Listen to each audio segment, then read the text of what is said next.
basura. Iyan ang turing ni Oliver sa pagkaing pinaghirapan ni Marcela, habang ang bawat butil ng kanin ay hinaluan niya ng luha at pag-asa. Sa gitna ng rangya ng Mansyong Ortega, isang sampal ng katotohanan ang yayanig sa lahat. Ang pulubing tinulungan ni Marcela sa jeepney ay ang makapangyarihang Doña Aurora. Magsisimula na ang pagtutuos ng dangal at pag-ibig.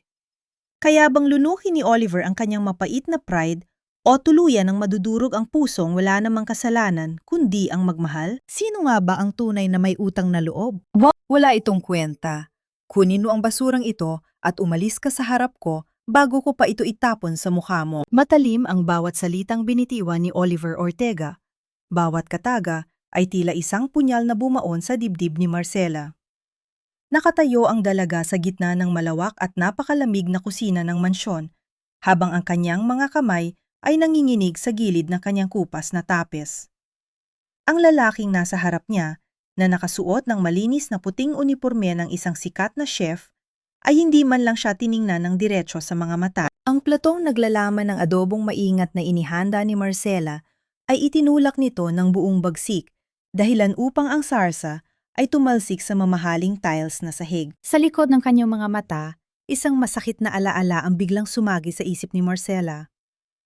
Ilang oras pa lamang ang nakalilipas nang mabalitaan niya ang isa pang masamang balita na duminig sa kanyang mundo. Ang kanilang maliit na bahay, ang kaisa-isang bubong na nagsisilbing kanlungan ng kanyang pamilya, ay tuluyan ng naisuko ng kanyang kuya dahil sa sugal. Wala na silang matutuluyan, wala na silang pupuntahan, at ang pagkakataong ito sa mansyon ang tanging pag-asa na natitira sa kanya. Kagabi pa puyat si Marcela. Ang bawat butil ng paminta at bawat patak ng suka sa adobong yon ay binili niya gamit ang huling sentimong itinago niya sa ilalim ng kanyang unan. Namaga ang kanyang mga daliri sa pagbabalat ng bawang at ang kanyang braso ay napaso pa sa mainit na kawali. Lahat ay tiniis niya dahil akala niya ang lasa ng kanyang pagmamahal ay sapat na para buksan ang matigas na puso ng bilyonaryong chef. Ngunit sa harap ni Oliver, ang lahat ng kanyang sakripisyo ay naging hamak na basura lamang. Hindi nakapagsalita si Marcela. Pakiramdam niya ay may malaking bara sa kanyang lalamunan na pumipigil sa anumang tunog na nais kumawala. Ang kanyang paningin ay nagsimulang lumabo dahil sa nababadyang mga luha, ngunit pilit niyang pinigil ang pagpatak ng mga ito. Hindi niya gustong makita ng lalaking ito ang kanyang kahinaan. Unti-unti, naramdaman niya ang malamig na hangin mula sa aircon na tila nanunuot sa kanyang balat, kasabay ng mabigat na katahimikan sa loob ng silid. Dahan-dahang yumuko si Marcela upang pulutin ang mga piraso ng basong pinggan. Ang bawat pagkilos niya ay mabagal, tila bawat buto sa kanyang katawan ay nawalan ng lakas. Habang hinihimas na kanyang daliri ang malakit na sarsa sa sahig, naramdaman niya ang hapdi ng isang maliit na hiwa mula sa porselana. Ngunit mas masakit ang kirot na nagmumula sa kanyang kalooban. Tumingala siya ng bahagya at nakita ang likuran ni Oliver na papalayo na. Tila ba ang isang katulad niya ay hindi man ng karapat-dapat sa isang sulyap ng pagsisisi. Sa gitna ng karangyaan ng Mansyong Ortega, nanatiling nakaluhod si Marcela sa sahig, mag-isa at wasak. Ang bango ng kanyang luto na dati ay nagbibigay sa kanya ng ligaya, ngayon ay tila isang mapait na paalala ng kanyang kabiguan. Sa bawat tibok ng kanyang puso, isang tanong ang paulit-ulit na umaalingaw-ngaw sa kanyang isipan.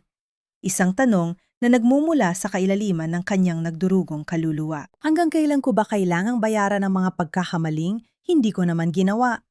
At sapat ba ang pag-ibig para punan ng sikmura ng isang mundong tanging ginto lamang ang kinikilala? Huwag mong dungisan ang marmol na sahig ng mga marumi mong paa. Hindi dahil dinala ka rito ni Aurora ay ibig sabihin ay kauri ka na namin.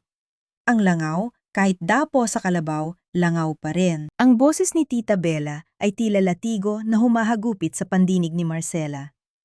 Nakatayo ang ginang sa itaas ng hagdanan, suot ang isang mamahaling seda na robe, at tila ba ang mismong hangin na hinihinga ni Marcela ay isang polusyon sa kanyang marangyang pamumuhay. Ang bawat hakbang ng kanyang matitigas na takong sa makintab na sahig ay lumilika ng isang ritmo na napapabilis sa tibok ng puso ni Marcela. Walang nagawa ang dalaga kundi ang yumuko ng lalong mababa habang ang kanyang mga kamay ay mahigpit na nakakapit sa hawakan ng kanyang bitbit na timba. Sa loob ng mansyong Ortega, bawat sulok ay kumikinang sa ginto at kristal. Ngunit para kay Marcela, ito ay isang kulungang walang rehas. Narito siya upang bayaran ang utang na loob sa pagpapaospital ni Doña Aurora sa kanyang kapatid.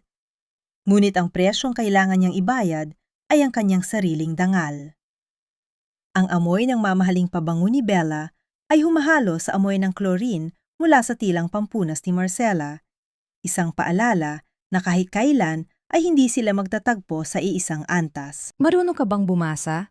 Muling tanong ni Bella, ang kanyang tono ay puno ng pangungutya habang pababa siya ng hagdan. Baka pati ang instruksyon sa mga gamit dito ay hindi mo maintindihan. Mahirap na, baka masira mo ang mga gamit na kahit ibenta mo pa ang buong buhay mo ay hindi mo mababayaran. Oo po madam, marunong po ako, mahinang sagot ni Marcela.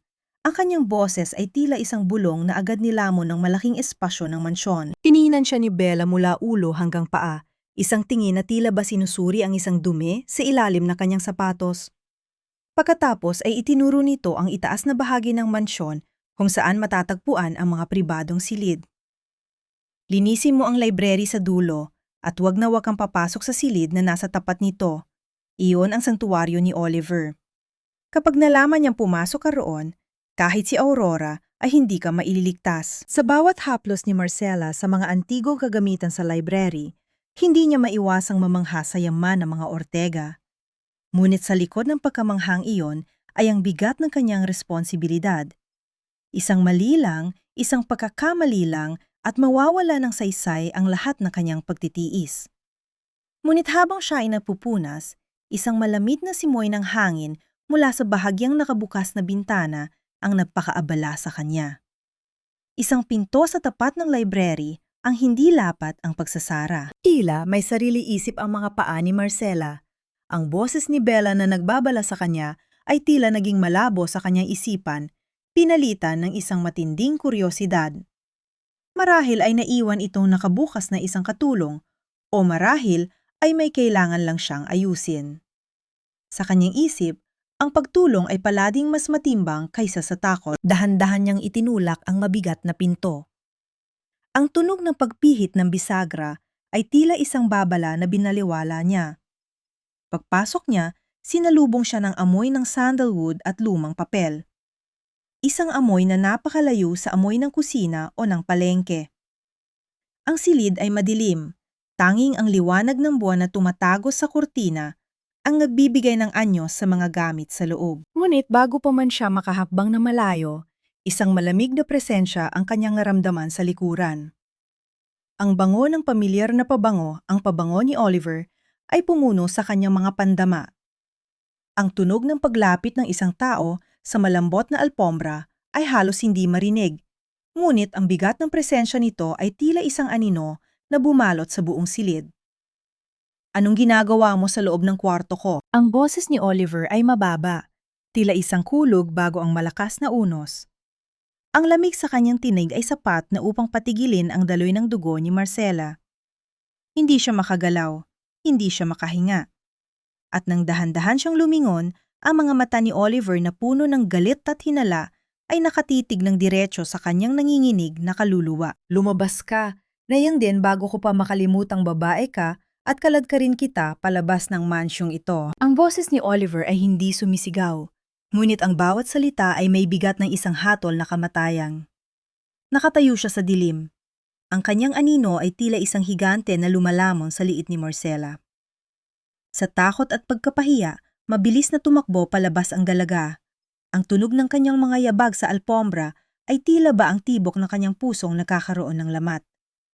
Hindi siya lumingon, hindi siya huminto, hanggang sa makarating siya sa madilim at malamig na kusina, kung saan ang tanging kasama niya ay ang amoy ng bawang at ang sarili niyang mga hikbi. Lumipas ang ilang oras. Ang buong mansyon ay nabalot na ng katahimikan ng madaling araw.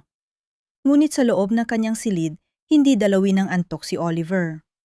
Ang kanyang sikmura ay kumukulo sa gutom, isang gutom na hindi kayang busugin ng mga mamahaling putahe na inihahanda niya sa kanyang restaurant. May kulang, Palaging may kulang. Bumangon siya at dahan-dahang bumaba patungo sa kusina. Ang bawat hakbang niya ay tila isang bulong sa gitna ng kadiliman. Pagdating niya sa kusina, nakita niya ang isang maliit na palayok na iniwan sa ibabaw ng kalan. May takeb ito ng dahon ng saging, isang tanawing napakalayo sa mga modernong kadamitan na nakapaligid dito. Inakala niyang pagkain ito ng mga katulong, ngunit ang bango na nagmumula roon, ang amoy ng pinagsamang suka, toyo at gata, ay tila isang kamay na humahaplos sa kanyang alaala. Kumuha siya ng kutsara. Ang tunog ng baka na tumama sa gilid ng palayok ay lumikha ng isang mahinang kalansing sa gitna ng katahimikan. Sa unang subo, tila tumigil ang pag-ikot ng mundo para kay Oliver. Ang alat, ang asim at ang tamis ng gata ay sumabog sa kanyang panlasa at kasabay nito ang pag-agos ng isang alaala na matagal na niya ibinaon sa limot. Naalala niya ang kanyang ina. Naalala niya ang mga hapon sa kanilang lumang kusina bago pa man dumating ang karangyaan at ang kasakiman. Ang lasang ito.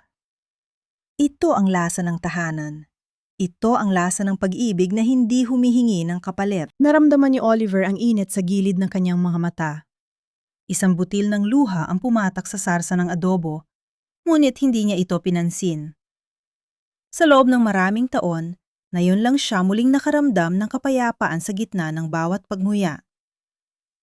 Chef Oliver, ang mahinang boses ni Marcela mula sa pintuan ay tila isang kuryente na gumising sa kanya. Mabilis niyang binitawan ng kutsara at ibinalik ang kanyang malamig na anyo. Ngunit huli na. Nakita ng dalaga ang paglambot ng kanyang mga mata. Nakita ni Marcela ang bakas ng luhang hindi pa natutuyo. Anong ginagawa mo rito?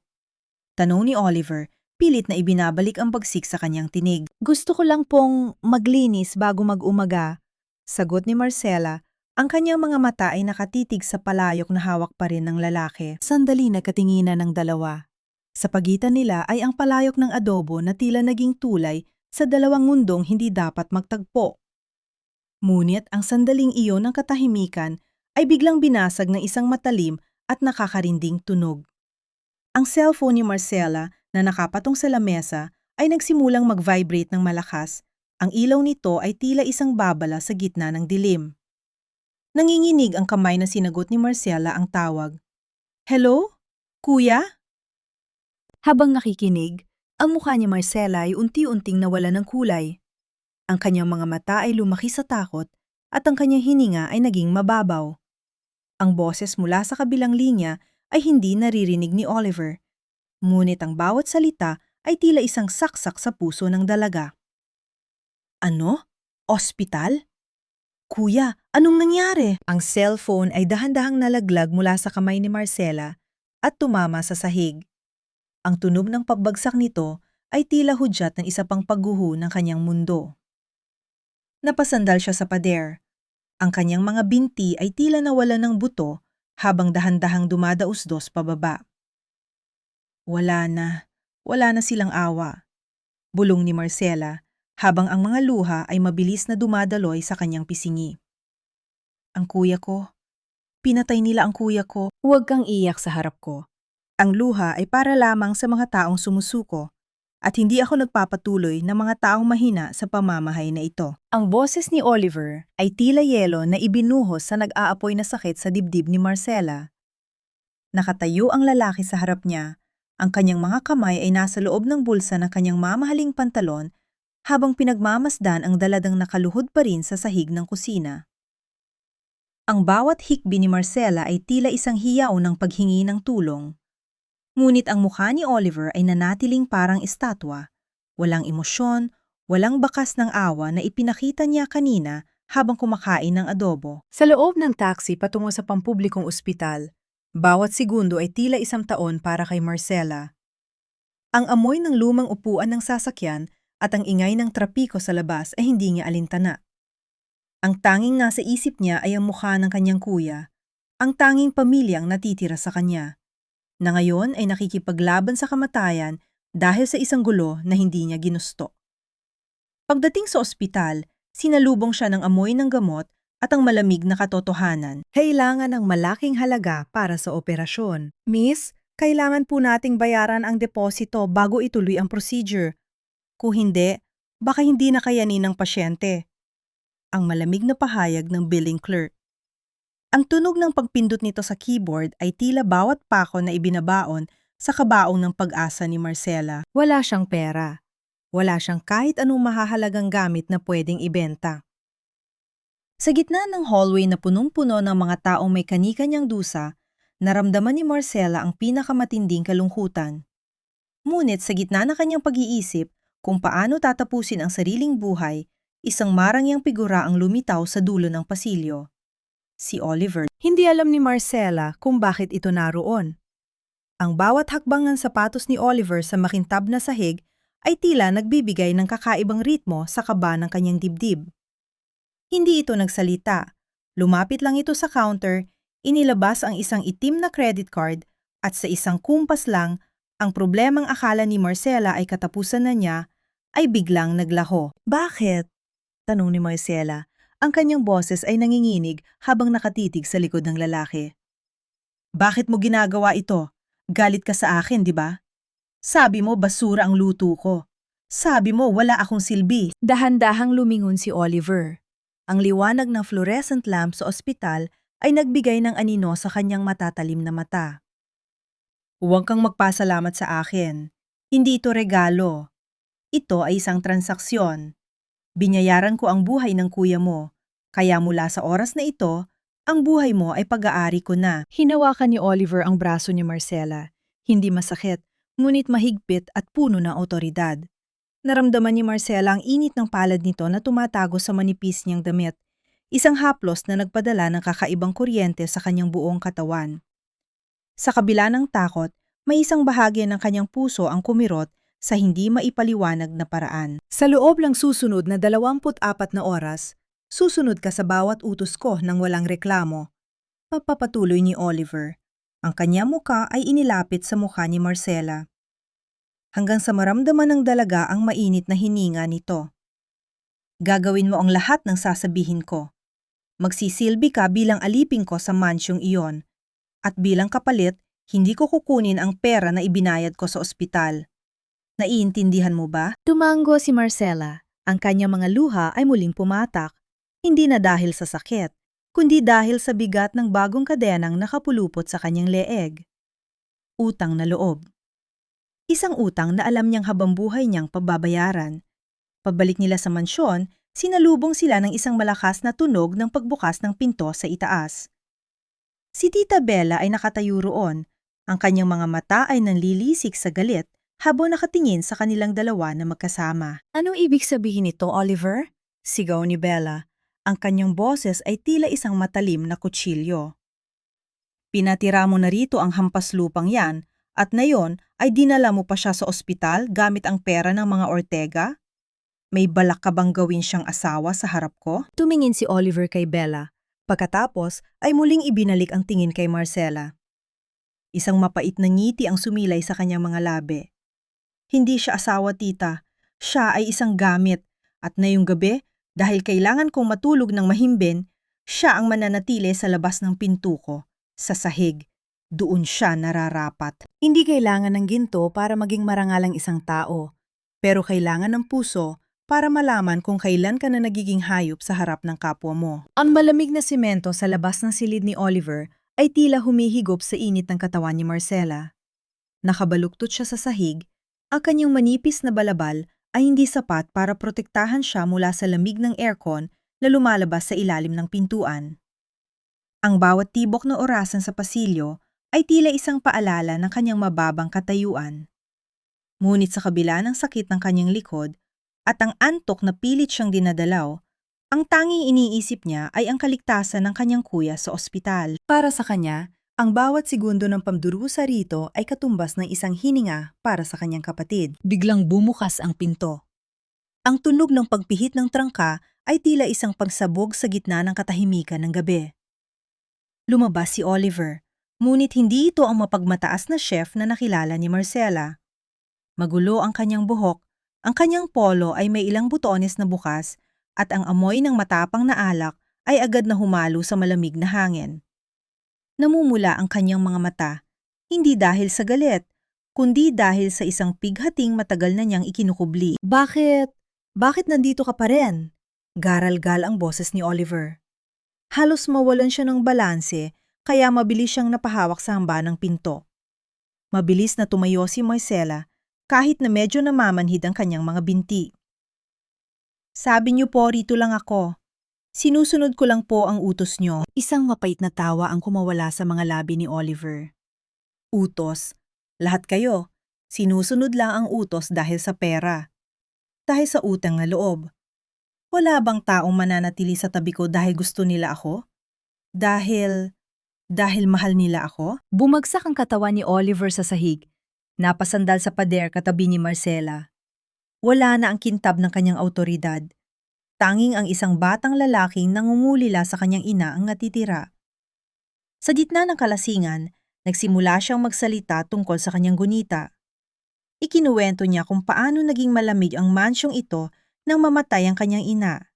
Kung paano siya itinulak ng kanyang ama at ni Tita Bella na maging perpekto hanggang sa makalimutan na niyang maging tao. Ang adobo mo, Marcela, bulong niya habang ang kanyang ulo ay unti-unting nakasandal sa balikat ng dalaga. Noong tinikman ko yon, akala ko bumalik si Mama. Akala ko hindi na ako mag-isa. Naramdaman ni Marcela ang bigat ng ulo ni Oliver sa kanyang balikat. Ang init ng hininga nito sa kanyang leeg ay nagpadala ng kakaibang kuryente sa kanyang buong pagkatao. Sa unang pagkakataon, hindi takot ang naramdaman niya para sa lalaki, kundi isang matinding habag. Dahan-dahang itinaas ni Marcela ang kanyang kamay at sa isang sandali ng pag-aalinlangan, marahan niyang hinaplos ang magulong buhok ni Oliver. Hindi po kayo mag-isa, Chef, mahinang bulong ni Marcela. Nandito po ako, hindi dahil sa utos, kundi dahil alam ko ang pakiramdam ng mawalan. Tumingala si Oliver. Ang kanilang mga mata ay nagtagpo sa gitna ng malabo at madilim na pasilyo. Sa sandaling iyon, ang lahat ng pader na itinayo nila laban sa isa't isa ay tila gumuho. Ang mukha ni Oliver ay dahan-dahang lumapit sa mukha ni Marcela, sapat na para marinig nila ang mabilis na tibok ng puso ng bawat isa. Ang distansya sa pagitan ng kanilang mga labi ay naglaho ng naglaho, hanggang sa maramdaman ni Marcela ang panginginig ng mga kamay ni Oliver na humahawak sa kanyang pisingi. Ngunit bago pa man magdikit ang kanilang mga labi, isang biglaang liwanag ang pumuno sa buong pasilyo. Ang pagpindot sa switch ng ilaw ay lumika ng isang matalim na tunog. Oliver? Marcela? Anong kalaswaan ito? Ang boses ni Doña Aurora ay puno ng gulat at pagkadismaya. Nakatayo ang matanda sa dulo ng hallway, ang kanyang tungkod ay mahigpit niyang hawak habang nakatingin sa kanyang apo na nakayakap sa isang katulong sa gitna ng gabi. Ang mukha ni Doña Aurora na dati ay puno ng pagmamahal para kay Marcela ay biglang napalitan ng isang matinding pag-aalinlangan at sakit. Lola, hindi ito ang iniisip niyo. Pilit na tumayo si Oliver, ngunit ang kanyang pag-iisip ay magulo pa rin dahil sa alak. Pumasok ka sa kwarto mo, Oliver. At ikaw, Marcela, sa library tayo mag-uusap. Ngayon din. Isang magnanakaw na tulad mo ay walang karapatang manatili sa pamamahay na ito kahit isang saglit pa. Sa wakas, lumabas din ang tunay mong kulay. Ang boses ni Tita Bella ay tila isang matalim na palaso na bumaon sa katahimikan ng mansyon. Nakatayo siya sa gitna ng sala, hawak-hawak ang isang makapal na envelope na kulay kape, habang ang kanyang mukha ay puno ng tagumpay at pot. Sa harap niya, si Marcela ay tila isang basang sisiw, nanginginig ang buong katawan habang nakatitig sa envelope na kinuha ni Bella mula sa loob ng kanyang maliit na bag. Kagabi lamang ay napupuna si Marcela ng library ng may buong pag-iingat, tinitiyak na bawat libro ay walang alikabo bilang tanda ng kanyang pasasalamat kay Doña Aurora. Inalay niya ang bawat patak ng kanyang pawis para patunayan na karapat-dapat siya sa tiwalang ibinigay sa kanya. Ngunit ngayon, ang mga dokumentong yon, ang mga stock certificates na pag-aari ng kumpanya ng mga Ortega, ay naging ebidensya ng isang kasalanang kailanman ay hindi niya naisip ang gawin. Hindi po akin yan. Hindi ko po alam kung paano yan napunta sa gamit ko. Garalgal ang boses ni Marcela. Ang kanyang mga kamay ay pilit na inaabot ang laylayan ng damit ni Doña Aurora na nakatayo sa isang tabi na may malungkot at madilim na mukha. Lola, maniwala po kayo sa akin. Utang ko po sa inyo ang buhay ng kuya ko. Hinding-hindi ko kayo magagawang pagnakawan. Ngunit bago pa makasagot ang matanda, humakbang si Oliver palapit. Ang kanyang mukha ay tila isang pader ng simento. Matigas, malamig, at walang kahit anong bakas ng init na ipinakita niya noong gabing nakasandal siya sa balikat ng dalaga. Ang kanyang mga mata na dati ay puno ng pangungulila, ngayon ay puno ng matinding pagkadismaya at galit. Sapat na ang dula-dulaang ito, Marcela, malamig na sabi ni Oliver. Ang bawat salita niya ay tila isang sampal na nagpamanhid sa pisngi ng dalaga. Akala ko ay iba ka. Akala ko ay totoo ang malasakit na ipinapakita mo. Pero gaya nga ng sabi ni Tita Bella, ang mga katulad mo ay sanay na sa ganitong uri ng panlilinlang. Ginamit mo ang kahinaan ko para makalapit sa mga bagay na hindi para sa iyo. Naramdaman ni Marcela ang pagguho ng kanyang mundo. Ang sakit ay hindi lamang dahil sa bintang, kundi dahil sa katotohanang ang taong pinagkatiwalaan niya ng kanyang mga sikreto ay siya ring unang humusga sa kanya. Ang kanyang puso ay tila pinipiga ng isang higanting kamay, bawat tibok ay nadudulot ng hapdi na gumagapang sa kanyang buong katawan.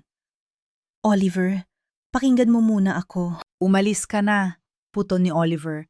Ang kanyang boses ay tila isang utos na hindi pwedeng baliin. Ayaw na kitang makita. Huwag mo nang hintayin na tawagin ko pa ang mga pulis para kaladkarin ka palabas. Kunin mo ang mga basahan mo at lumayas ka. Kasabay ng kanyang mga salita ay ang biglaang pagkulog sa labas ng mansyon. Ang malakas na tunog ng kidlat ay sinundan ng buso ng ulan na tila nakikiramay sa pighati ni Marcela. Walang nagawa ang dalaga kundi bitbitin ang kanyang maliit na bayong. Sa bawat hakbang niya palabas ng malaking pinto, nararamdaman niya ang matatalim na tingin ni Bella at ang nakabibinging katahimikan ni Doña Aurora. Nang bumukas ang pinto, sinalubong siya ng malakas na hampas ng hangin at ulan. Ang bawat patak ng tubig ay tila maliliit na karayom na tumutusok sa kanyang balat. Wala siyang payong, wala siyang pera, at wala na rin siyang tahanang babalikan. Habang naglalakad siya sa gitna ng dilim at baha, ang kanyang mga luha ay humahalo sa ulan. Hindi na niya malaman kung ano ang mas malamig, ang panahon o ang pusong iniwan niya sa loob ng mansyong iyon. Sa dulo ng kalsada, lumingon si Marcela sa huling pagkakataon. Ang mansyong Ortega ay tila isang malaking halimaw na dahan-dahang lumalamon sa lahat ng kanyang pangarap. Sa gitna ng bagyo, isang tanong ang naiwan sa kanyang isipan na tila isang sugat na ayaw manghilom. Bakit sa tuwing susubukan kong maging mabuti, ang mundo ay laging nakakahanap ng paraan para itapon ako pabalik sa putik? Wala na kaming puwang para sa isang taong dungis na ang pangalan. Itapon mo na ang mga gamit mo, Marcela, dahil wala ka nang babalikang tahanan. Ang boses ni Aling Puring, ang may-ari ng maliit na kwartong inuupahan ni Marcela, ay tila isang hatol na nagpako sa kanya sa gitna ng basang kalsada. Nakatayo ang dalaga sa harap ng pamilyar na eskinita, ang kanyang buong katawan ay nanginginig sa lamig habang ang ulan ay patuloy na bumubuhos ng walang tigil. Ang kanyang maliit na bayong na naglalaman ng lahat ng kanyang ari-arian ay basang-basa na rin. Tila ba pati ang kanyang mga alaala ay pilit na nilulunod ng pagkakataon. Sa loob ng barong-barong na kinalalagyan ng kanyang kuya, tanging ang amoy ng gaas at ang amoy ng basang lupa ang bumabati sa kanya. Wala silang kuryente, wala silang pagkain, at ang tanging naririnig ay ang ritmo ng ulan na humahampas sa butas-butas na yero sa kanilang itaas. Isang malalim at tuyot na ubo ang kumakawala sa dibdib ni Marcela habang pilit niyang pinapaypayan ng uling para makapagluto ng kaunting lugaw para sa kanyang kapatid na mahina pa rin mula sa operasyon. Ang bawat hapdi ng kanyang lalamunan ay tila isang paalala ng kanyang kabiguan. Habang hinihipan ni Marcela ang apoy, ang kanyang mga mata ay nanatiling nakatitig sa kawalan. Naalala niya ang malambot na kama sa mansyon, ang bango ng malinis na linen, at ang sandaling inakala niyang natagpuan na niya ang kanyang kaligtasan sa mga bisig ni Oliver. Ngunit ang lahat ng iyon ay tila isang panaginip na naglaho. Sa sandaling idinilat niya ang kanyang mga mata sa malupit na katotohanan ng kahirapan. Ang kanyang mga kamay, na puno ng uling at dumi, ay nanginginig hindi dahil sa lamig, kundi dahil sa hapdi ng pagkakaalam na ang taong minahal niya ay ang taong unang naniwala sa kanyang kasamaan. Samantala, sa loob ng marangyang library ng mga Ortega, ang katahimikan ay tila isang mabigat na kumot na bumabalot kay Oliver. Nakaupo siya sa kanyang malaking upuang gawa sa balat ng hayop, hawak ang isang baso ng alak, ngunit ang lasa nito ay tila abo sa kanyang dila.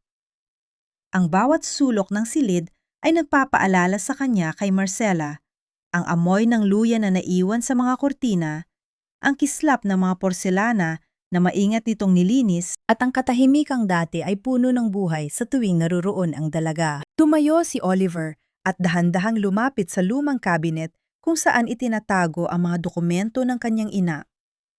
May isang pakiramdam sa kanyang dibdib na tila ba may mali, isang kaba na hindi niya maipaliwanag. Habang kinakalkal niya ang mga lumang papel, isang tulog ng paghatak ng kahoy sa lumang drawer ang umalinganggaw sa silid. Doon, sa ilalim ng mga luma at dilaw na folder, ay may nakitang isang liham na nakatago sa isang maliit na siwang. Nanginginig ang mga kamay ni Oliver habang binubuksan ang sobre. Ang sulat kamay ay pamilyar. Ang sulat kamay ng kanyang namayapang ina. Habang binabasa niya ang bawat salita, ang kanyang puso ay tila tumigil sa pagtibok. Ang liham ay hindi tungkol sa kumpanya, kundi tungkol sa isang lihim na matagal nang itinago ni Tita Bella. Isang katotohanan tungkol sa pagpapatalsik sa ina ni Marcela noon at ang planong agawin ang lahat ng ari-arian ng pamilya Ortega. Hindi maari, bulong ni Oliver. Ang kanyang boses ay halos hindi marinig sa gitna ng malawak na silid. Ang bawat kataga sa liham ay tila isang sampal na gumising sa kanya mula sa isang mahabang pagkakaidlip. Naramdaman niya ang isang matinding pagsisisi na tila ba isang apoy na tumutupok sa kanyang buong pagkatao. Sa gitna ng kanyang pagbabasa, isang tunog ng marahang pagbukas ng pinto ang kanyang narinig. Si Tita Bella ay nakatayo roon, may suot na mapanlinlang na ngiti, hindi alam na ang hawak ni Oliver ay ang susi sa kanyang sariling pagkawasak. Oliver, Irog, bakit gising ka pa? Huwag mong isipin ang magnanakaw na yon. Nararapat lang sa kanya ang mapunta sa kung saan siya nanggaling. Ang malambing, ngunit nakakalaso na boses ni Bella. Tumingala si Oliver. Ang kanyang mga mata ay nanlilisik sa galit at sakit. Sa sandaling iyon, ang lahat ng paggalang na mayroon siya para sa kanyang tiyahin ay tuluyan ng naglaho, pinalitan ng isang matinding pagnanais na ituwid ang lahat ng pagkakamaling kanyang nagawa. Saan nga ba siya nanggaling, tita? O baka dapat kong itanong, sino ang tunay na magnanakaw sa pamamahay na ito? Lahat na ito, lahat ng dusa ni Marcela, ikaw ang may gawa. Ikaw ang tunay na anay na sumisira sa pamilyang ito, Tita Bella. Ang boses ni Oliver ay tila isang malalim na dagundong na nagmumula sa kailaliman ng lupa. Hawak niya ang liham ng kanyang ina na tila ba ito ay isang banal na kasulatan.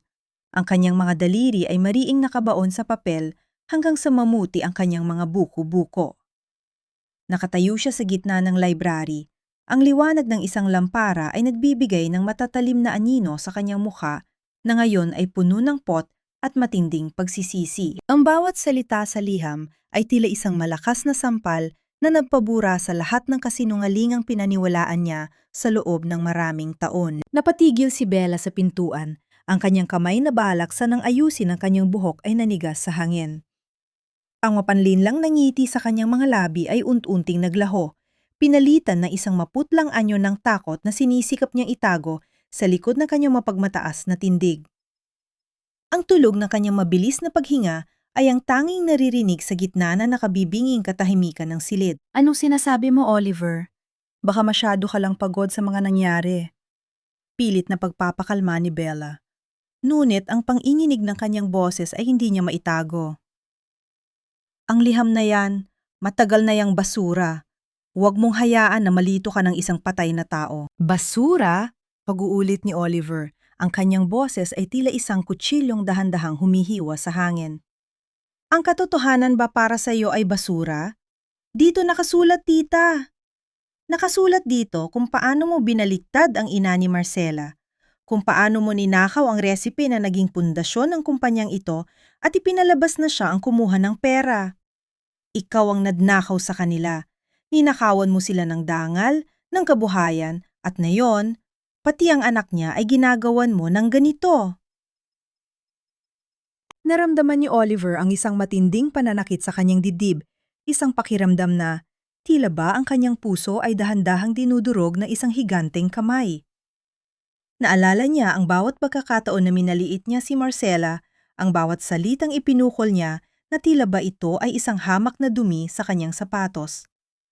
Naalala niya ang ulan kagabi at ang imahe ng dalagang lumalakad palayo habang pasan ang lahat ng bigat ng mundong siya mismo ang tumulong na gumuho. Hindi lang si Marcela ang biktima rito, tita.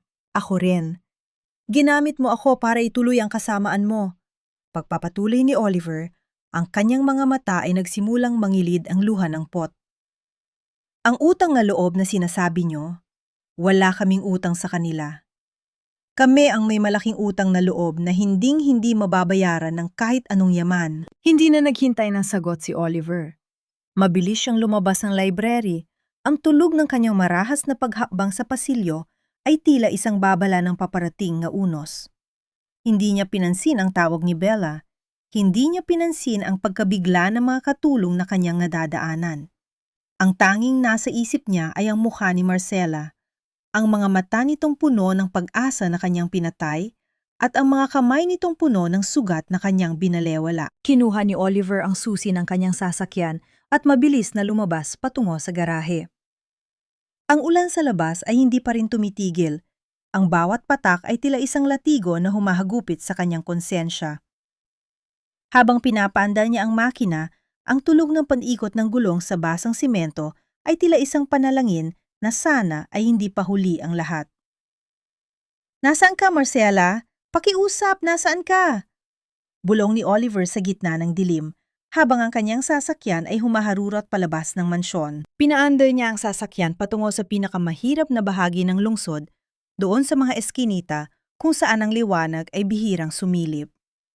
Ang kanyang mga mata ay pilit na naghahanap sa bawat sulok, sa bawat tindahan na sarado na, at sa bawat taong nakikisilong sa ilalim ng mga punit-punit na tolda. Ang bawat segundo ng kanyang paghahanap ay tila isang habambuhay na pagpaparusa. Dito? Dito ko ba talaga dinala ng aking kalupitan? Paano mo natitiis ang ganitong buhay habang ako ay nagpapakasasa sa karangyaan? Ang boses ni Oliver ay halos malunod ng ingay ng palengke sa madaling araw. Nakatayo siya sa gitna ng maputik na kalsada, ang kanyang mamahaling sapatos ay unti-unti nang nilalamon ng maitim na tubig kanal. Ang amoy ng nabubulok na gulay at malansang isda ay nanunuot sa kanyang ilong, isang mundong napakalayo sa bango ng sandalwood at mga sariwang bulaklak sa kanyang mansyon. Ang bawat sulyap ng mga tao sa paligid, mga kargador na pawisan at mga tinderang pagod, ay tila mga mapanghusgang mata na nagpapaalala sa kanya ng kanyang kasalanan. Sa dulo ng isang masikip na pasilyo, sa ilalim ng isang bumbilyang aandap-andap, nakita niya si Marcela. Nakasuot ang dalaga ng isang lumang t-shirt na may mansa ng uling at isang kupas na maong. Maputla ang kanyang muka, ang kanyang mga mata ay may malalim na itim sa ilalim, at ang kanyang mga balikat ay tila bumabagsak sa bigat ng tray ng mga kakanin na kanyang ibinibenta. Ang bawat sigaw niya ng, "Kakanin po, mainit pa," ay tila isang tinit na tumutusok sa puso ni Oliver. "Marcela!" tawag ni Oliver. Ang kanyang boses ay puno ng panginginig at pagsisisi. Napatigil ang dalaga. Ang tray na hawak niya ay muntik na malaglag nang makita ang lalaking nasa kanyang harapan. Sa loob ng ilang segundo, ang ingay ng palengke ay tila naglaho, pinalitan ng isang nakabibining katahimikan sa pagitan nilang dalawa. Ang mga mata ni Marcela, na dati ay puno ng init at pag-asa, ngayon ay tila dalawang tuyot na balon, wala ng luha, wala ng emosyon, tanging pagod lamang ang natitira. "Anong ginagawa mo rito, Chef?" Malamig na tanong ni Marcela. "Wala rito ang mga sangkap na hinahanap mo. Ang mga pagkain dito ay para sa mga taong kumakalam ang sikmura, hindi para sa mga taong tinitingnan lang ang plating." "Marcela, pakiusap. Nalaman ko na ang lahat. Alam ko nang wala kang kasalanan. Alam ko nang si Tita Bella ang may gawa ng lahat." Mabilis na sabi ni Oliver habang sinusubukang lumapit ngunit bawat hakbang niya ay sinusundan ng pag-atras ng dalaga. Alam mo na, isang mapait na tawa ang kumawala sa mga labi ni Marcela. Nayo, alam mo na, ano inaasahan mo? Nasasama ako sa iyo pabalik sa mansyong yon? Na parang walang nangyari? Oliver, hindi mo alam ang pakiramdam ng itapon sa ulan na parang isang basahan. Hindi mo alam ang pakiramdam na makita ang kuya mong naghihingalo habang ako ay tinatawag mong magnanakaw. Naramdaman ni Oliver ang pagguho ng kanyang pagkatao sa bawat salita ni Marcela. Ang kanyang mga kamay ay nais abutin ng dalaga, nais haplusin ang mga pisingin nitong tuyot sa puyat, ngunit alam niyang wala siyang karapatan. Ang bawat butil ng pawis na dumadaloy sa noo ni Marcela ay tila isang utang na kailanman ay hindi niya mababayaran. Patawarin mo ako, Marcela. Hayaan mong bumawi ako. Hayaan mong gamutin ko ang sugat na ako mismo ang gumawa. Pagsusumamo ni Oliver, ang kanyang mga mata ay nagsusumamo sa gitna ng dilim. Ang sugat, chef, naghihilom, pero ang peklat habang buhay na nandoon. Sagot ni Marcela habang pilit na iniiwas ang tingin. Umalis ka na. Huwag mo nang guluhin ang maliit at tahimik kong mundo. Tumalikod si Marcela at nagsimulang maglakad palayo. Ang kanyang marahas na paghakbang sa putikan ay lumilika ng tunog ng pagpalsok ng tubig. Ngunit sa kanyang pagmamadali, hindi niya napansin ang isang mabilis na motorsiklo na humaharurot sa makipot na eskinita. Ang tunog ng mabilis na pag-ikot ng gulong at ang sigaw ng mga tao sa paligid ay tila naging isang malabong ingay. Marcela, tabi! Sigaw ni Oliver. Sa isang iglap, naramdaman ni Marcela ang isang malakas na pagtulak sa kanyang balikat. Ang kanyang katawan ay bumagsak sa gilid, tumama sa mga tumpok ng sako ng bigas. Ang tunog ng pagbagsak ng kanyang tray ng kakanin ay tila isang malungkot na hudyat. Pagmulat ng kanyang mga mata, nakita niya si Oliver na nakahiga sa gitna ng kalsada. Ang kanyang siko ay duguan at ang kanyang mamahaling polo ay punit-punit na, habang ang motorsiklo ay mabilis na naglaho sa kanto. Oliver! Mabilis na lumapit si Marcela kay Oliver na nakahiga sa maputik na kalsada. Ang tibok ng kanyang puso ay tila isang mabilis na tambol na nagbababala ng panganib. Hindi niya pinansin ang kanyang mga kakanin na nagkalat na sa lupa. Ang tanging mahalaga ay ang lalaking nagligtas sa kanya. Ang puting polo ni Oliver ay dahan-dahang namumula dahil sa dugo mula sa kanyang siko, isang kulay na tila sumisigaw sa gitna ng kulay abong paligid ng palengke. Sa loob ng maliit at masikip na barong-barong ni Marcela, dahan-dahang naupo si Oliver sa isang lumang silya na gawa sa kahoy. Ang amoy ng gaas at ang aninag ng isang maliit na bumbilya ang tanging nagbibigay ng buhay sa silid. Kumuha si Marcela ng isang palanggana ng maligamgam na tubig at isang malinis na puting tela. Ang tunog ng paglubog ng tela sa tubig ay ang tanging naririnig sa gitna ng kanilang katahimikan. Sabi ko naman sa'yo, huwag mo na akong sundan, mahinang bulong ni Marcela habang dahan-dahang pinupunasan ang sugat ni Oliver. Ang kanyang mga kamay ay nanginginig, bawat haplos niya sa balat ng lalaki ay puno ng pag-iingat at hindi maipaliwanag na takot. Tiningnan ni Oliver ang paligid ng silid, ang dingding na gawa sa pinagtagpi-tagping plywood, ang bubong na may mga bakas ng kalawang at ang maliit na altar sa kanto. Nararamdaman niya ang init ng singaw mula sa labas, ngunit mas nararamdaman niya ang init ng presensya ni Marcela. Sa bawat dampi ng basang tela sa kanyang sugat, tila ba unti-unting nabubura ang pot sa kanyang puso. Mas gugustuhin ko pang masugatan ng ganito kaysa makita ka nasasaktan, Marcela. Sagot ni Oliver, ang kanyang boses ay tila isang haplos sa gitna ng dilim. Tinitidan niya ang dalaga, ang mga mata nito ay puno ng pag-aalala na pilit nitong itinatago sa likod ng matitigas na titig. Ngayon ko lang naintindihan na ang tunay na yaman ay wala sa mansyong iniwan ko, kundi sa katatada ng pusong katulad ng sayo. Napatigil si Marcela sa kanyang ginagawa. Ang init ng titig ni Oliver ay tila ba nanunuot sa kanyang kaluluwa? Sa sandaling iyon, ang lahat ng padenang galit na itinayo niya ay tila dahan-dahang nagkakabitak.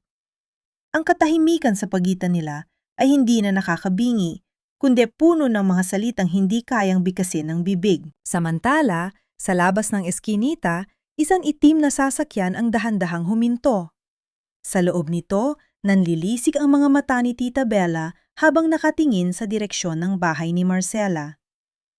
Hawak niya ang kanyang cellphone, ang kanyang mga kuko ay mariing nakadiin sa screen habang may kausap sa kabilang linya. Siguraduhin ninyong walang matitira sa karinderyang yan bukas ng umaga. Ang madiin at nakakalason na utos ni Bella. Gusto kong malaman ni Oliver na ang pagdikit sa basurang yon ay may malaking kapalit. Sulugin ninyo ang lahat. Ang bango ng mga pangarap ay biglang napalitan ng nakakasulasok na amoy ng usok, isang amoy na tila nababadya ng katapusan ng lahat ng pinaghirapan. Ang unang napansin ni Marcela ay ang kakaibang init na nagbumula sa ilalim ng pinto ng kanyang maliit na karinderya. Hindi ito ang init ng kalan na nagbibigay ng buhay sa kanyang mga luto, kundi isang malupit at mabilis na init na tila nagugutom. Sa isang iglap, ang tunog ng paglamon ng apoy sa mga tuyong kahoy at plywood ay pumuno sa silid. Ang bawat lamat at bitak ng nasusulog na istruktura ay tila mga sigaw ng pighati na hindi marinig. "Oliver! May sunog! Lumabas tayo!"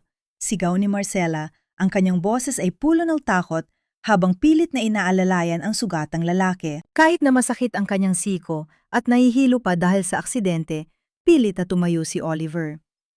Ang tunog ng kanyang mga hakbang sa lumang sahig ay mabilis, habang pilit nilang tinatahak ang makipot na daan palabas sa gitna ng makapal at itim na usok. Paglabas nila, sinalubong sila ng mga kapitbahay na nagkakagulo, may bitbit na mga timba ng tubig, ngunit ang apoy ay masyadong malakas. Doon, sa gitna ng kaguluhan, nakita ni Marcela ang isang pamilyar na itim na sasakyan na dahan-dahang umaalis sa gilid ng eskinita. Kinabukasan, sa tapat ng abo at uling na natira sa karinderya ni Marcela, dumating ang isang marangyang sasakyan. Bumaba si Tita Bella, suot ang kanyang mamahaling salamin sa mata at isang damit na tila pupunta sa isang party. Ang bawat hakbang niya sa maputik na lupa ay puno ng pag-iingat. Tila ba diring-diri siya sa bawat dumi na dumidikit sa kanyang sapatos? "Tingnan mo ang paligid mo, Marcela."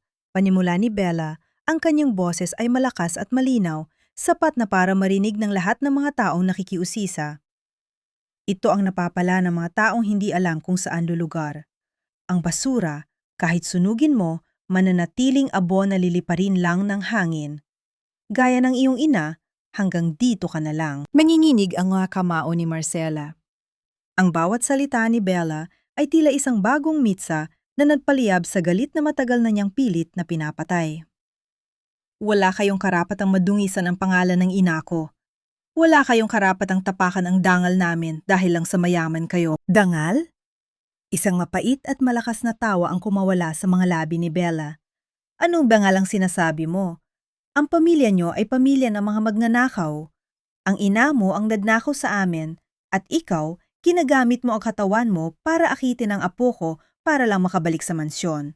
Napakababang uri." Sa gitna ng pangungutya ni Bella, naramdaman ni Marcela ang isang matinding lakas na nagbumula sa kanyang kalooban. Hindi na siya ang takot na katulong, hindi na siya ang batang laging yumuyuko. Humakbang siya palapit, ang kanyang mga mata ay nanlilisik sa tindi ng emosyon. Bago pa man makapag-react si Bella, isang malakas na tunog ng palad na tumama sa pisingi ang umalingaw-ngaw sa buong iskinita. Nanahimik ang lahat. Ang tanging naririnig ay ang mabilis na paghinga ni Marcela at ang tunog ng hangin na humihihip sa mga abo. Napahawak si Bella sa kanyang pisingi. Ang kanyang mga mata ay nanlalaki sa gulat at hindi makapaniwala. "Yan ay para sa lahat ng paninirang puri mo sa ina ko," madiin na sabi ni Marcela, ang kanyang boses ay tila isang talim na dahan-dahang humihiwa sa hangin. "Maaring sinunog niyo ang tindahan ko, pero hinding-hindi niyo masusunog ang katotohanan." Mabilis na lumapit si Oliver sa tabi ni Marcela. Hindi niya tiningnan ang kanyang tiyahin. Sa halip, hinawakan niya ang kamay ni Marcela, mahigpit at puno ng proteksyon. "Tama na, Tita Bella. Huling beses mo na itong gagawin sa kanya. Mula ngayon, hindi na ikaw ang nagpapatakbo sa buhay ko, at lalong hindi sa buhay ng pamilyang ito." Ngunit ang tensyon ay lalong tumindi na isang sasakyan pa ang huminto. Bumaba si Doña Aurora. Ang kanyang muka ay maputla at ang kanyang mga mata ay puno ng panghinginig. Nakita niya ang lahat. Ang nasunog na tindahan, ang galit sa mga mata ni Oliver at ang sampal na ibinigay ni Marcela. "Bella, anong ginawa mo?" Mahinang bulong ni Doña Aurora. Ang boses ng matanda ay tila isang tuyot na dahon. Bago pa man makasagot si Bella, naramdaman ni Doña Aurora ang isang matinding paninikip sa kanyang dibdib. Ang tunog ng kanyang tungkod na tumama sa semento ay tila isang hudyat na masamang balita. Dahan-dahang bumagsak ang matanda, ang kanyang mga mata ay unti-unting pilit na pumipikit habang pilit niyang inaabot ang kamay ni Marcela. "Lola!" Wala na siyang oras, Oliver. Ang kanyang mga bato ay tuluyan ng sumuko at kung hindi tayo makakahanap ng donor sa loob ng 48 oras, kailangan na nating magpaalam. Ang boses ng doktor ay tila isang hatol na nagpatahimik sa buong hallway ng ospital. Ang bawat salita ay bumagsak na parang mabibigat na bato sa balikat ni Oliver, na ngayon ay nakasandal sa malamig at puting dingding, ang kanyang mga kamay ay nakatakip sa kanyang mukha.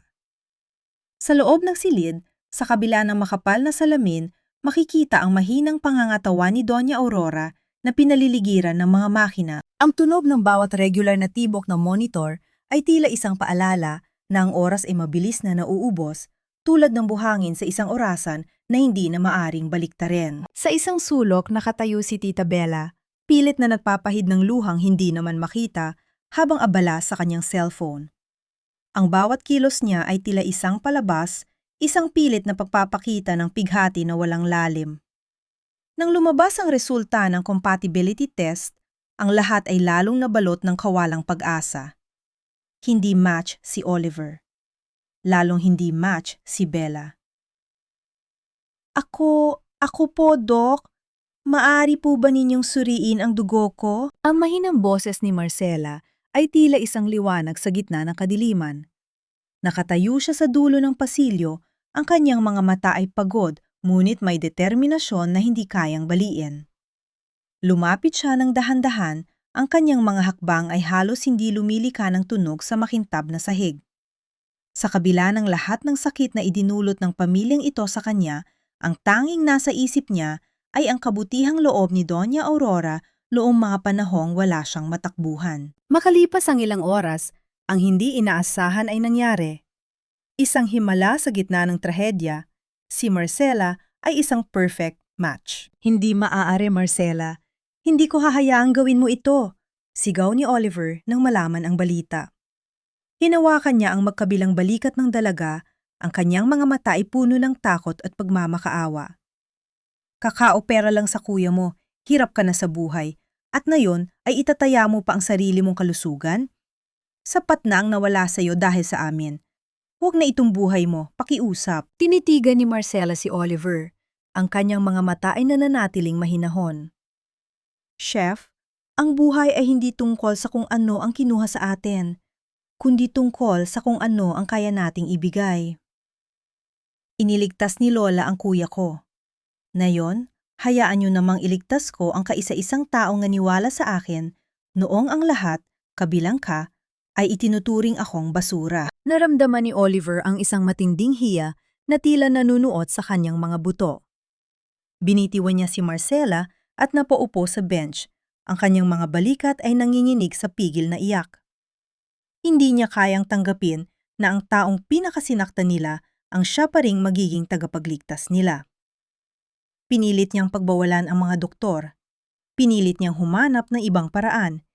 Dahil ang takot na mawala si Marcela ay mas matindi pa sa takot na mawala ang kanyang lola. Ngunit habang abala si Oliver sa pakikipag-usap sa mga espesyalista sa ibang bahagi ng ospital, si Marcela ay dahan-dahang pumasok sa silid ng administrator. Ang amoy ng antiseptic at ang malamig na hangin ng opisina ay tila nagpapatibay sa kanyang pasya. Kinuha niya ang panulat, ang kanyang kamay ay hindi nanginginig habang inilalagay ang kanyang lagda sa mga dokumento ng pagsang-ayon para sa operasyon. "Gagawin ko po ito ng lihim. Huwag niyo pong sasabihin kay Chef Oliver hanggat hindi pa tapos ang lahat." Pakiusap ni Marcela sa nurse na nasa kanyang tabi. Habang nakatingin sa labas ng bintana ng ospital, pinagmamasdan ni Marcela ang papalubog na araw. Alam niyang ang desisyong ito ay maaring maging mitsa ng sarili niyang buhay. Ngunit sa loob ng kanyang puso, may isang kapayapa ang hindi niya kailanman naramdaman. Ang bawat tiboks ng kanyang puso ay tila isang panalangin para sa matandang babaeng itinuring na niyang tunay na pamilya. Sapat na ba ang isang sakripisyo para hugasan ang lahat ng kasalanan ng nakaraan? O ito na ba ang huling pagkakataon na mararamdaman ko ang init ng mundong ito bago ang tuluyang pagdilim? Huli na ang lahat, Oliver. Nasa loob na siya ng operasyon at wala na tayong magagawa kundi ang maghintay at umasa. Ang boses ng nurse ay tila isang malakas na dagundong na nagpaguho sa huling lakas ni Oliver. Napasandal siya sa pader. Ang kanyang mga tuhod ay tila naging malambot na papel hanggang sa dahan-dahan siyang naupo sa malamig na sahig ng ospital. Sa kanyang kamay, hawak niya ang isang maliit at lukot na papel na iniwan ni Marcela sa kanyang locker. Isang huling mensahe na isinulat sa likod ng isang lumang resibo ng palengke. Ang bawat salita ron ay tila mga patak ng luha na nanunuot sa kanyang palad. Para ito kay Lola at para na rin sa pangpapatawad ko sa iyo ang nakasulat sa liham. Sa loob ng operating room, ang katahimikan ay tila isang mabigat na kumot na binabasag lamang ng tunog, ng mabilis na paghinga ng mga doktor at ang mekanikal na ingay ng mga makinang nagpapanatili ng buhay. Ang amoy ng antiseptic ay naging mas matapang kasabay ng bawat paggalaw ng mga metal na kagamitan na lumilikha ng mahihinang kalansing sa gitna ng tensyon. Si Marcela, na nakahiga sa ilalim ng matinding liwanag, ay tila isang anghel na handang isakripisyo ang sarili para sa mundong madalas ay malupit sa kanya. Lumipas ang 4 na oras na tila 4 na habang buhay para kay Oliver.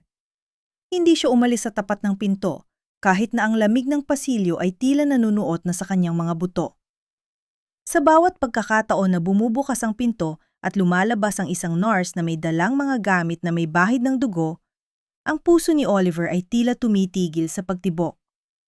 Sa unang pagkakataon sa loob ng maraming taon, naramdaman niya ang pangangailangang tumingin sa itaas at bumulong ng isang panalangin, isang hiling na hindi para sa kanyang sarili, kundi para sa babaeng nagturo sa kanya kung paano muling magmahal. Pakiusap, wag mo na ngayon, bulong ni Oliver. Ang kanyang boses ay garalgal at puno ng pighati. Marami pa akong kailangang ipaliwanag, marami pa akong kailangang bawiin. Huwag mo siyang kunin sa akin. Biglang namatay ang pulang ilaw sa itaas ng pinto. Ang tunog ng pagpihit ng trangka ay tila isang pagsabog sa pandinig ni Oliver. Lumabas ang pangunahing doktor, tinatanggal ang kanyang maskara habang ang pawis ay dahan-dahang gumagapang sa kanyang noo. Ang kanyang muka ay hindi mabasa, isang halo ng pagod at isang malalim na pag-aalinlangan. Ang operasyon kay Doña Aurora ay matagumpay. Ang kanyang katawan ay tinanggap ang bagong kidney, panimula ng doktor. Isang mabilis na buntong hininga ng ginhawa ang kumawala kay Oliver, ngunit agad itong napalitan ng matinding kaba nang hindi tumigil ang doktor sa pagsasalita. Ngunit si Marcela, nagkaroon siya ng hindi inaasahang komplikasyon. Masyadong mahina ang kanyang katawan dahil sa pagod at stress bago pa ang operasyon. Hindi tumitigil ang kanyang pagdurugo. Mabilis na tumakbo si Oliver patungo sa ICU nang makita niyang itinatulak na roon ang kama ni Marcela. Ang dalaga ay napapaligiran ng mga tubo. Ang kanyang balat ay tila puting papel sa sobrang kaputlaan at ang kanyang mga labi ay wala ng kulay. Sa gitna ng katahimikan ng silid, ang tanging naririnig ay ang ritmo ng heart monitor. Isang tunog na unti-unting bumabagal. Tila isang orasan na nauubusan na ng baterya. Hinawakan ni Oliver ang malamig na kamay ni Marcela. Marcela, gising na. Nandito na ako. Ang sabi mo, pagkatapos nito ay magluluto ka pa ng adobo para sa atin, di ba? Pakiusap, huwag kang bumitaw. Ngunit sa gitna ng kanyang pansusumamo, ang mahinang tunog ng heart monitor na nagbibigay ng regular na ritmo ay biglang nagbago. Ang bawat pagitan ng tunog ay lalong humaba hanggang sa ang lahat ay napalitan ng isang mahaba at tuwid na tunog. Isang nakakarinding ingay na nagbabadya na ang puso ng dalaga ay tuluyan ang tumigil sa pagtibok. Ang mga nurse ay mabilis na pumasok sa silid. Bit-bit ang mga kagamitang panggising sa puso habang si Oliver ay pilit na inilalayo sa kama. Ang huling nakita ni Oliver bago siya tuluyang mailabas ay ang dahan-dahang pagpikit ng mga mata ni Marcela habang ang kanyang sariling mundo ay tuluyan ng binalot ng kadiliman. Huwag mong hayaang matapos ang kwentong ito sa isang piping tunog dahil marami pa tayong pahina na kailangang isulat ng magkasama. Ang boses ni Oliver ay tila isang basag na bulong sa gitna ng nagkakagulong silid ng ICU.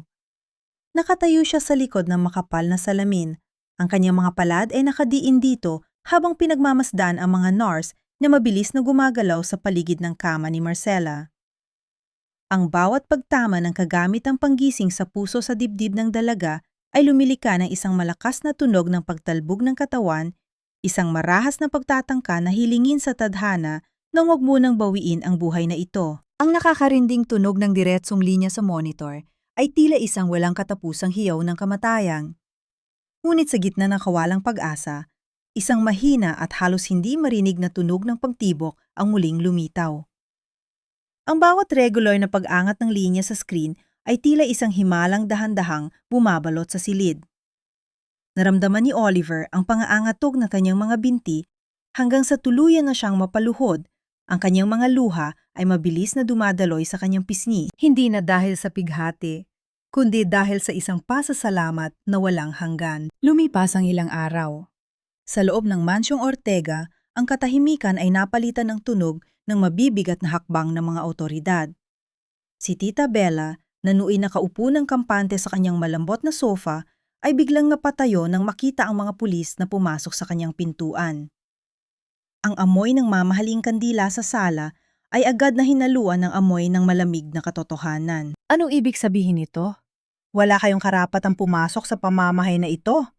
Sigaw ni Bella. Ang kanyang boses ay tila isang nakakarinding galit. Ang kanyang mga kuko ay mariing nakabaon sa kanyang bag habang pilit niyang itinatago ang panginginig ng kanyang mga kamay. Madam Bella Ortega, inaaresto kayo sa kasong embezzlement at tangkang pagsira sa ari-arian, ang madiin na pahayag ng opisyal. Ang tunog ng paglabas ng mga bakal na posas ay tila isang huling hudyat na kanyang pagbagsak. Ang bawat mahinang kalansing ng metal habang inilalagay ito sa kanyang mga kamay ay tila bawat kasalanan ngayon ay kanya ng pagbabayaran. Hindi! Si Oliver! Nasaan si Oliver? Hindi niya ito magagawa sa akin. Ang huling sigaw ni Bella habang dahan-dahang kinakaladkad palabas ng mansyon, ang kanyang mapagmataas na mukha ay ngayon ay puno na ng kahihiyan. Bumalik si Oliver sa ospital. Bit-bit ang isang maliit na kumpol ng mga sariwang bulaklak. Pagpasok niya sa silid, sinalubong siya ng isang tanawing nagpahinto sa kanyang hininga. Nakadilat na ang mga mata ni Marcela, dahan-dahang itong lumingon sa kanya na may kasamang isang mahinang ngiti.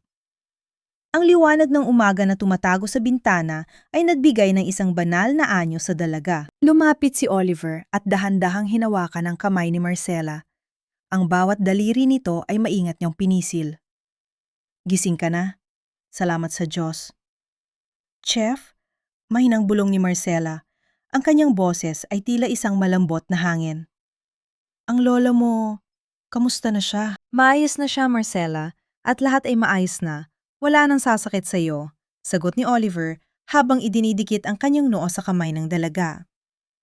Patawarin mo ako kung naging huli ang lahat, pero mula ngayon, sisiguraduhin kong bawat luha na papatak sa mga mata mo ay dahil lamang sa sobrang kaligayahan. Dahan-dahang inilabas ni Oliver ang isang maliit na kahon mula sa kanyang bulsa. Ang kislap ng isang simpleng singsing sa loob nito ay tila sumasalamin sa bagong pag-asa na namumuo sa pagitan nila.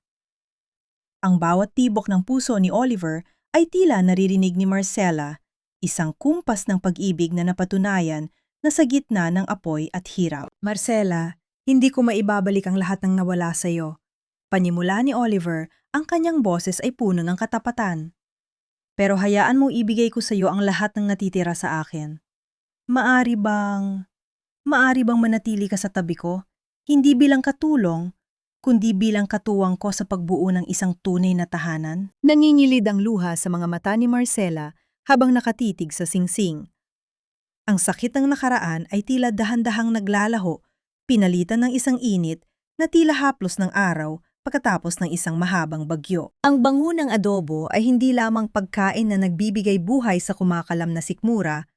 Ito ay ang halimuyak ng tagumpay, kapatawaran, at pag-ibig na naghilom na. Ang buong barangay ay nababalot ng makukulay na banderitas na sumasayaw sa ihip ng preskong hangin. Ang tunog ng mga kampana ng simbahan ay umalingaw-ngaw sa buong paligid, hudyat ng simula ng pista na matagal nang pinakahihintay ng lahat. Ngunit ang pistang ito ay hindi katulad ng mga nauna. Sa gitna ng bagong tayong karinderya na ngayon ay mas malaki at mas matatag, nakatayo si Marcela, suot ang isang simpleng puting bestida na nagpapakita ng kanyang likas na ganda. Ang kanyang mga kamay, na dati ay puno ng sugat at uling, ngayon ay mahusay na humahalo sa isang malaking palayok ng adobo. Ang putaheng naging saksi sa lahat ng kanyang pighati at tagumpay.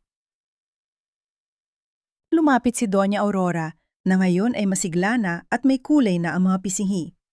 Ang kanyang tungkod ay hindi na tila isang pasanin, kundi isang simbolo ng kanyang katatagan. Sa harap ng lahat ng mga kapitbahay at mga panauhin, dahan-dahang kinuha ng matanda ang kamay ni Marcela at itinaas ito, isang kilos na nagpatahimik sa lahat ng naroroon. Sa loob ng maraming taon, naging madilim ang aming pamilya dahil sa mga maling hinala at kasakiman. Panimula ni Doña Aurora, ang kanyang boses ay malinaw at puno ng katapatan. Ngunit ang dalagang ito, ang anak ng babaeng aming minsan nang napagbuhatan ng kamay, ang siya ring nagbigay sa akin ng pangalawang pagkakataon na mabuhay. Marcela, hindi sapat ang pasasalamat para sa buhay na ibinigay mo. Pero hayaan mong sabihin ko sa harap ng lahat na ikaw ang tunay na Ortega sa puso at sa gawa. Ang bawat palakpakan ng mga tao ay tila isang malambot na musika sa pandinig ni Marcela. Naramdaman niya ang isang mainit na yakap mula sa kanyang likuran. Si Oliver, na hindi nasuot ang kanyang malamig na uniforme ng chef, kundi isang maayos na barong Tagalog, ay humalik ng bahagya sa kanyang balikat. Ang amoy ng sandalwood nito ay humahalo sa amoy ng kanyang niluluto, isang kombinasyon na para kay Marcela ay ang pinakamasarap na pabango sa mundo. Para sa iyo ito, Marcela, bulong ni Oliver habang itinuturo ang karatulan ng karinderya na may nakasulat na Marcela's Heritage. Hindi lang ito isang tindahan. Ito ang simbolo na ang iyong pangarap ay hinding-hindi na muling susunugin ng kahit na sino. Ako ang magiging katuwang mo sa bawat pagsubok at hinding-hindi ko nabibitiwan ang kamay mo. Sa gitna ng katuwaan at kainan, dahan-dahang hinawakan ni Marcela ang kanyang tiyan, isang lihim na kumpas na tila ba may kinakausap siyang isang maliit na anghel sa loob ng kanyang sinapupunan. Tumingin siya kay Oliver. Ang kanyang mga mata ay nagniningning sa bagong tuklas na balita na hindi pa niya naibabahagi sa asawa. Ang kislap ng kanyang singsing sa ilalim ng sikat ng araw ay tila sumasalamin sa hinaharap na puno ng liwanag. Oliver, tawag ni Marcela, habang dahan-dahang inilalagay ang kamay ng lalaki sa kanyang puson. Sa tingin ko, kailangan nating dagdagan ang lulutuin nating adobo simula sa susunod na taon. Dahil hindi na lang tayong dalawa ang kakain sa hapag. Napatigil si Oliver. Ang tunog na kanyang mabilis na paghinga ay ang tanging naririnig niya sa gitna ng ingay ng pista. Ang kanyang mga mata ay dahan-dahang lumaki sa gulat bago napalitan ng isang napakalapad at napakasayang ngiti. Binuhat niya si Marcela at inikot sa gitna ng damuhan habang ang tunog ng kanilang halakak ay sumasabay sa masayang kanta ng mga ibon sa itaas. Ang lahat ng dusa, ang lahat ng luha sa ulan, at ang lahat ng hapdi ng nakaraan ay tila dahan-dahang nalusaw, pinalitan ng isang matamis na katotohanan. Sa dulo ng bawat mahabang gabi, palaging may umagang naghihintay, at sa bawat mapait na simula, palaging may tamang timpla ng ligaya na darating sa tamang panahon. Ang hapon ay tila isang banayad na haplos ng tadhana, kulay ginto ang sikat ng araw na tumatagos sa malalaking bintana ng kusina. Hindi na ito ang malamig at nakakatakot na kusina ng Mansyong Ortega na unang kinatatakutan ni Marcela. Ngayon, ang bawat sulok nito ay puno ng init. Hindi lamang dahil sa mga nakasalang na palayok, kundi dahil sa mga halahak na nagmumula sa isang maliit na batang babae na masayang naglalaro sa tabi ng lamesa. Dahan-dahan sa paghalo, Maria. Ang pagluluto ay parang pagmamahal, hindi ito minamadali. Malambing na paalala ni Marcela sa kanyang anak. Ang tunog ng kahoy na sandok na marahang tumatama sa gilid ng palayok ay tila isang uyayi sa gitna ng katahimikan ng tahanan. Pinanood ni Marcela ang kanyang anak na may mga matang kawangis ng kay Oliver at ngiting tila sa kanya naman nagmula. Sa bawat pagkilos ng bata, naalala ni Marcela ang kanyang sariling ina. Ang katarumang matagal na ipinagkait sa kanilang pangalan ay nakamit na rin sa wakas. Si Tita Bella ay nananatili sa likod ng mga rehas, binabayaran ang bawat luha at bawat kasinungalingang kanyang itinanim. Ngunit para kay Marcela, ang tunay na tagumpay ay hindi ang makitang nagdurusa ang kanyang kaaway, kundi ang katotohanang wala na siyang nararamdamang pot sa kanyang puso. Ang pagpapatawad ay hindi isang mabilis na desisyon, kundi isang mahabang paglalakbay na sa wakas ay nakarating na rin sa kanyang destinasyon. Naramdaman ni Marcela ang isang pamilyar na bisig na yumakap sa kanyang baywang mula sa likuran. Ipinatong ni Oliver ang kanyang baba sa balikat ng asawa. Ang bango ng sandalwood na pabango nito ay humahalo sa bango ng adobong dahan-dahang nagluluto. Ang bawat tibok ng puso ni Oliver sa kanyang likuran ay isang paalala ng lahat ng bagyong kanilang hinarap at ang bahagari ngayon ay kanila ng tinatamasa. Ang sarap pa rin ng amoy, bulong ni Oliver. Ang kanyang boses ay puno ng panghanga at pagmamahal. Sino ang mag-aakalang ang isang platong adobo na itinapon ko noon ay ang magiging dahilan ng aking kaligtasan? Patawarin mo ako, mahal ko, kung naging matigas ang puso ko noon. Kumarap si Marcela at dahan-dahang hinaplos ang pisingi ni Oliver. Tapos lang lahat ng yon, Oliver. Kung hindi tayo dumaan sa ulan, hindi natin matututunan kung paano pahalagahan ang init ng araw.